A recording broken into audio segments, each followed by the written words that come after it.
అందరికీ శుభోదయం. నా పేరు రాహుల్. ఈరోజు నేను భగవద్గీతలోని 10 శ్లోకాలని చెప్పబోతున్నాను. మొదటి శ్లోకం: శ్రవణం కీర్తనం విష్ణు స్మరణం పాదసేవనం అర్చనం వందనం దాస్యం సఖ్యమాత్మ నివేదనం.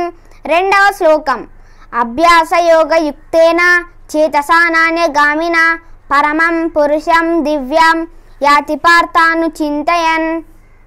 మూడవ శ్లోకం: భారతామృత సర్వస్వం విష్ణువక్రాత్ వినిశ్రుతం గీతా గంగోదకం పీత్వా పునర్జన్మన విద్యతే.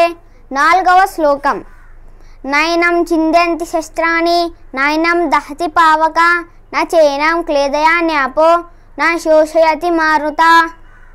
ఐదవ శ్లోకం: స్వధర్మపి చావేక్ష వికంపితుమర్హసి ధర్మాధి యుద్ధాచేయ క్షత్రియస్య న విద్యతే.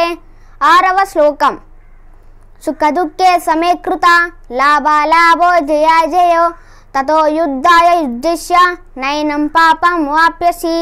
ఏడవ శ్లోకం: నేహాభిక్రమ నాశోస్తి ప్రత్యవాయో న విద్యతే స్వల్పమప్యస్య ధర్మస్య త్రాయతే మహతో భయాత్.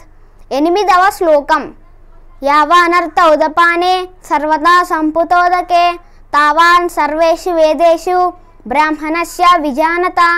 తొమ్మిదవ శ్లోకం: కర్మణ్యేవాధికారస్తే మా ఫలేషు కదాచన మా కర్మఫలహేతుర్భు మాతే సంజ్ఞోస్వ కర్మణి. పదవ శ్లోకం: దూరేణ యవరం కర్మ బుద్ధియోగా ధనుంజయ బుద్ధౌ శరణమన్విచ్చ కృపణా ఫలహేతవ. ధన్యవాదములు.